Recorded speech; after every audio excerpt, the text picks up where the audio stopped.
प्यारे दर्शकों नमस्कार। आइए नजर डालते हैं हमारे प्यारे राज्य हरियाणा की तमाम बड़ी खबरों पर। वीडियो शुरू करने से पहले कमेंट बॉक्स में जय हिंद लिखकर हमें सपोर्ट करें। तो चलिए शुरू करते हैं। 25 सितंबर से पहले तैयार कर ले ये दस्तावेज, इसके बिना नहीं मिलेंगे 2100 रुपए। हरियाणा सरकार 25 सितंबर को महिलाओं के लिए एक बड़ी योजना दीनदयाल लाडो लक्ष्मी योजना शुरू करने जा रही है। इस योजना के तहत पात्र महिलाओं को हर महीने 2100 की आर्थिक सहायता सीधे उनके बैंक खातों में भेजी जाएगी। ये योजना भाजपा सरकार के चुनावी घोषणा पत्र में शामिल थी और अब इसे पहले चरण में लागू किया जा रहा है। पहले चरण में कौन सी महिलाएं होंगी पात्र? योजना का लाभ उन्हीं महिलाओं को मिलेगा जिनकी पारिवारिक आय 1 लाख या उससे कम है।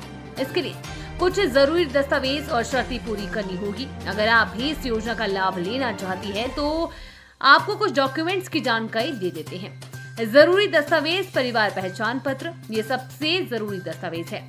पीपीपी परिवार की पूरी जानकारी और सालाना आय दर्ज होती है। योजना के पहले चरण में 1 लाख या उससे कम आय वालों को ही लाभ मिलेगा। इसे आप सीएससी सेंटर, पीपीपी ऑपरेटर या सरल केंद्र पर जाकर बनवा सकते हैं। शिक्षकों को जल्द मिलेगी बड़ी राहत, जल्द ही नई ट्रांसफर पॉलिसी पर लग सकती है मुहर। समय से तबादला ड्राइव की प्रतीक्षा कर रहे शिक्षकों के लिए राहत भरी खबर है। नवरात्रों में नई संशोधित ट्रांसफर पॉलिसी को मंजूरी मिल सकती है। मुख्यमंत्री कार्यालय की ओर से ट्रांसफर ड्राइव को हरी झंडी दी जा चुकी है। अब मुख्य सचिव कार्यालय का मानव संसाधन विभाग नीति का अंतिम प्रारूप तैयार कर रहा है। शिक्षा विभाग ने भी विभिन्न श्रेणियों के शिक्षकों के लिए ऑनलाइन तबादला ड्राइव का मसौदा तैयार कर लिया है। इस बीच हरियाणा स्कूल लेक्चरर एसोसिएशन का प्रतिनिधिमंडल राज्य प्रधान सतपाल सिंधु के नेतृत्व में मुख्यमंत्री के प्रधान सचिव यशपाल यादव से मिला और मांग पत्र सौंपा। प्रतिनिधिमंडल ने शिक्षकों के ट्रांसफर ड्राइव को जल्द शुरू करने की मांग पर जोर दिया। यशपाल यादव ने भरोसा दिलाया कि संशोधित ट्रांसफर पॉलिसी का प्रारूप तैयार हो चुका है और जल्द ही अधिसूचना जारी की जाएगी। 1100 किलोमीटर दूर से हिंद महासागर पर नजर। हरियाणा के इस जिले में पहला नेवी बेस, जानिए इसकी खासियत। भारतीय नौसेना ने 12 सितंबर 2025 को इतिहास रचते हुए एक ऐसा नौसैनिक अड्डा तैयार किया है जो समुद्र से सैकड़ों किलोमीटर दूर होने के बावजूद हिंद महासागर की सुरक्षा में महत्वपूर्ण भूमिका निभाएगा। इस अत्याधुनिक बेस का नाम है INS अरावली, जिसे हरियाणा के गुरुग्राम में नौसेना प्रमुख एडमिरल दिनेश के त्रिपाठी ने कमीशन किया।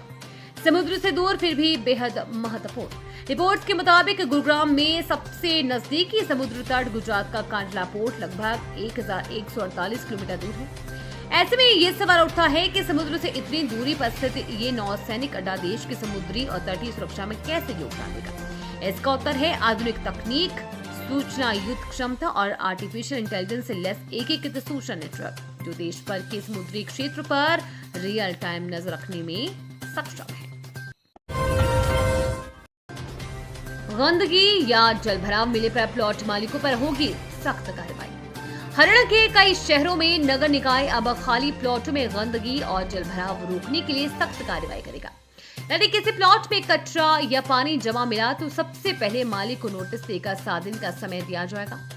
तय समय में सफाई न कराने पर नगर निकाय खुद प्लॉट की सफाई और पानी निकासी कराएगा, जिसका खर्च सीधे मालिक से वसूला जाएगा। यह खर्चा मालिक की प्रॉपर्टी आईडी से जोड़ दिया जाएगा और भुगतान न करने पर यह बकाया ऑनलाइन पोर्टल पर दिखेगा। नगर निकाय विभाग के जॉइंट डायरेक्टर कंवर सिंह ने बताया कि ये प्रावधान सभी निकायों में लागू किया जा रहा है। करनाल नगर निगम की कमिश्नर वैशाली शर्मा के अनुसार जुर्माने की राशि प्लॉट के आकार और गंदगी की मात्रा के अनुसार तय की जाएगी। प्लॉट मालिकों को सलाह दी गई है कि वे अपने प्लॉट की चारदीवारी या फेंसिंग कराए ताकि कोई बाहरी व्यक्ति कचरा न डाले।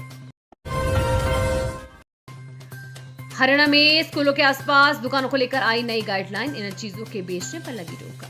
हरियाणा सरकार ने आदेश जारी किए हैं कि अब राज्य में किसी भी सरकारी या निजी स्कूल के 100 गज के दायरे में तंबाकू, गुटखा व अन्य नशीले पदार्थों की बिक्री पूरी तरह से प्रतिबंधित रहेगी। यदि कोई व्यक्ति इस प्रतिबंध का उल्लंघन करता हुआ पाएगा तो उसके खिलाफ सख्त कार्रवाई की जाएगी।